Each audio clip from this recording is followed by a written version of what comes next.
Student, I am your chemistry teacher Sohan Sonkar from the SGI Vijay's Kota Institute, and today we are discussing about mole concept. और mole concept में बेटा कुछ terms है जिनको हमें समझना होगा। तो mole concept में ऐसे कौन से टर्म्स है जिन्हें हमें समझना है। फर्स्ट है हमारे पास एटॉमिक मास, सेकेंड हमारे पास है मोलिकुलर मास, एंड थर्ड हमें समझना होगा मोलर मास। तो ये तीन टर्म्स के बारे में वन बाय वन करके हमें डिस्कशन करना है कि आखिर ये क्या है और इन्हें कैसे समझा जाएगा। और देखते हैं, अगर मैं यहाँ पे आपके टर्म्स सबसे पहले एटॉमिक मास की बात करूँ, एटॉमिक मास से सिंपल सा डिफाइन करना है friend. Mass of one atom of an elements, यानी किसी एलिमेंट के एक एटम का मास क्या कहलाता है, एटॉमिक मास। अब आपको पता है बेटा कि एटम्स में क्या क्या होते हैं। एटम से होगा हमारे पास न्यूक्लियस, और न्यूक्लियस में होता है प्रोटॉन प्लस न्यूट्रॉन, और इसके अराउंड हमारा इलेक्ट्रॉन रिवॉल्व कर रहा होगा। तो अगर मास ऑफ प्रोटॉन की बात किया जाए तो मास ऑफ प्रोटॉन होता है 1.66 into 10⁻⁻24 gram. And mass of neutron कितना हो जाएगा, यहाँ पे मास ऑफ न्यूट्रॉन होगा नियर अबाउट यही 1.67 into 10⁻⁻24 gram. And mass of electron कितना हो जाएगा, मास ऑफ इलेक्ट्रॉन होता है फ्रेंड्स 9.1 इंटू 10⁻⁻28 ग्राम। तो अगर मैं मास ऑफ प्रोटॉन को मास ऑफ इलेक्ट्रॉन के टर्म में लिखूंगा तो mass of proton is equal to होता है 1840 times mass of electrons. It means mass of proton mass of electron से नियर अबाउट 184 टाइम्स ज़्यादा होता है। तो आप यहाँ पे जब आप एटॉमिक मास कैलकुलेट कर रहे होते हैं तो यहाँ पे हम क्या करते हैं, इलेक्ट्रॉन का मास निगलेक्ट करते हैं। क्यों करते हैं, क्योंकि mass of electron as compare to proton के क्या है, बहुत ही कम है। तो एटॉमिक मास कैलकुलेट करते वक्त हम केवल एंड केवल mass of proton and mass of neutron ही क्या करते हैं बेटा, कंसिडर करते हैं। तो किसी एटम में कितने नंबर ऑफ प्रोटॉन है और कितने नंबर ऑफ न्यूट्रॉन है, वही एक्चुअली होता है हमारे पास मास एटॉमिक, किसी एटम का मास, जिसको हम लोग बोल रहे हैं एटॉमिक मास। सेकेंड में हमें जानना है फ्रेंड मोलिकुलर मास। तो मोलिकुलर मास क्या हो जाएगा, जिस तरीके से एटॉमिक मास था उसी तरीके से molecular mass of one molecules of an compound is called molecular mass. It means mass of one molecules is called molecular mass.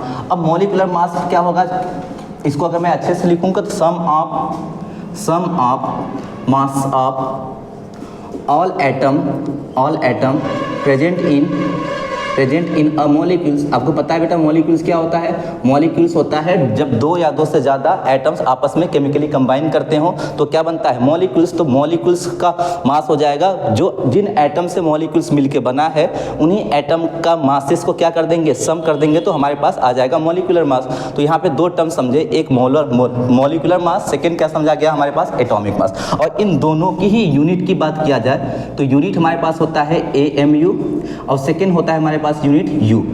AMU का फुल फॉर्म होगा atomic mass unit, and second अगर U की full form बताया जाए बेटा तो U का होता है यूनिफाइड मास। और सेम मॉलिकुलर मास की भी यूनिट क्या हो जाएगी हमारे पास, यूनिट अगर बात किया जाए तो इसका भी होगा AMU। It means atomic mass unit, and second U means unified mass. तो ये अल्टरनेट में यूज कर सकते हो आप, या फिर AMU यूज करो एटॉमिक मास यूनिट, या फिर आप U यूज करो इट मीन्स यूनिफाइड मास। दोनों ही टर्म्स हम लोग यूज करते हैं यूनिट के रूप में, मॉलिकुलर मास के और एटॉमिक मास के। अब इसके बाद जो थर्ड टर्म हमें समझना है वह हमारे पास है मोलर मास। अब मोलर मास क्या हो जाएगा, मास ऑफ वन मोल पार्टिकल्स। अब पार्टिकल्स में क्या आएंगे फ्रेंड्स, पार्टिकल्स में हमारे पास एटम भी होगा एंड मॉलिक्यूल्स भी होगा। तो mass of one mole atoms और mass of one mole molecules क्या कहलाएगा, मोलर मास। तो आप जब एटम के मास कैलकुलेट कर रहे होगे, जब एटम्स के मास कैलकुलेट कर रहे होगे, वन मोल एटम्स के मास को हम लोग बोलते हैं gram atomic mass, and one mole molecules का मास क्या कराएगा फ्रेंड, वन मोल मॉलिक्यूल्स मास, इसको हम लोग बोलते हैं gram molecular mass, gram molecular mass. इसको मैं नए सिरे से फिर से बताता हूँ क्योंकि थोड़ा सा गैप यहाँ पे स्पेस कम हो गया है। तो सबसे पहले atomic mass, mass of one atom of an element, यानी किसी एलिमेंट के एक एटम का मास एटॉमिक मास, एंड किसी मॉलिक्यूल्स का वन मास, किसी मॉलिक्यूल्स का मास क्या कहलाएगा, मॉलिक्यूलर मास। ये हमने बताया यूनिट mu होता है एंड u होता है यूनिफाइड मास। यहाँ पे भी यूनिट सेम होगा mu and unified. And molar mass क्या होगा, किसी भी एटम या मॉलिक्यूल्स का वन मोल मास जो होगा वही उसी को बोलते हैं हम लोग molar mass. Mass of one mole particles means atom या मॉलिक्यूल्स। फ्रेंड हम बात कर रहे थे molar mass is mass of one mole particles. One mole particles means particles में आएगा हमारे पास एटम्स एंड मॉलिक्यूल्स।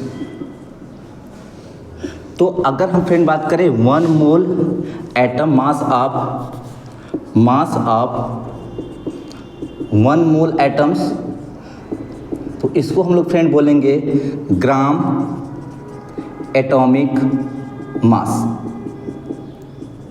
या फिर इसी को आप बोल दो 16.022 इंटू 10 के पावर 23 एटम्स का मास ऑफ 16.022 इंटू 10 के पावर 23 के एटम्स के मास को हम लोग क्या बोलेंगे, मोलर मास। इसी को भी आप बोल सकते हो ग्राम एटॉमिक मास, या बोलो वन मोल एटम का मास, या बोलो आप 6.022 इंटू 10 के पावर 23 एटम्स का मास।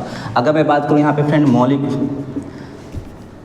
One mole mass of one mole molecules, इसको हम लोग बोलेंगे ग्राम मॉलिक्यूलर मास।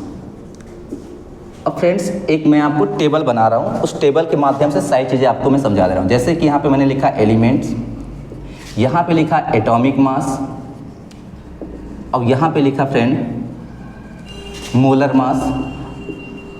अब चूंकि मोलर मास हम लोग किसका निकाल रहे हैं, एटम्स का लिख रहे हैं, तो इसी को हम लोग क्या बोलते हैं, ग्राम एटॉमिक मास। देखो अगर मैं कोई एलिमेंट लूँ, जैसे कि मैंने लिया फ्रेंड यहाँ पे हाइड्रोजन, तो हाइड्रोजन के एटॉमिक मास इट मीन्स उसके एक, आपको पता है उसके एटम में क्या है, एक प्रोटॉन है, एक प्रोटॉन का मास करीब 1 mu के बराबर होता है। तो यहाँ पे हाइड्रोजन का मास क्या हो जाएगा, 1 mu। हाइड्रोजन के एक एटम का मास होगा 1 mu, और इसी mu को अगर मैं हटा के ग्राम लिख दूँगा तो ये हो जाएगा 1 मोल हाइड्रोजन के एटम का मास।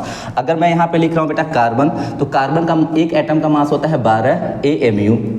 जब एक एटम का मास होगा तो 12 AMU लिखेंगे, और उसी 1 मोल कार्बन एटम का मास क्या हो जाएगा, 12 ग्राम। इसी तरीके से अगर मैं यहाँ पे लिखूँ नाइट्रोजन, तो नाइट्रोजन के एक एटम का मास हो जाएगा 14 AMU, और अगर 1 मोल नाइट्रोजन एटम की मास करूँगा तो यहाँ पे हो जाएगा 14 ग्राम। तो ये हमें थोड़ा सा जानना है। ऐसे में कुछ और आइटम्स के लिख दे रहा हूँ, जैसे कि यहाँ पे 4th ऑक्सीजन, तो ऑक्सीजन का फ्रेंड एटॉमिक मास कितना हो जाएगा, 16 AMU। और अगर मैं इसी 1 मोल ऑक्सीजन आइटम की बात करूंगा तो ये हो जाएगा 16 ग्राम। तो आप कुछ ऐसे ही एलिमेंट्स के एटम का मास यहाँ पे याद कर लेने हैं। कुछ मैं और लिख दे रहा हूँ, जैसे कि अगर मैं यहाँ पे बात करूँ बेटा सोडियम का, तो सोडियम के एक एटम का मास हो जाएगा 23 AMU, और 1 मोल एटम का मास हो जाएगा 23 ग्राम।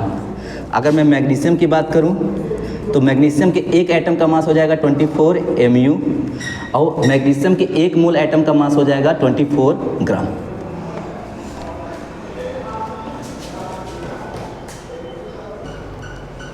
इससे पहले हम लोगों ने atomic mass and gram atomic mass या मोलर मास की बात किया। अब हम लोग सेकेंड यहाँ पे करने वाले हैं molecular mass and molar mass, या फिर इसी को बोलेंगे हम लोग ग्राम मॉलिक्यूलर मास। क्यों? क्योंकि हम 1 मोल मॉलिक्यूल्स के मास को क्या बोलते हैं, ग्राम मॉलिक्यूलर मास।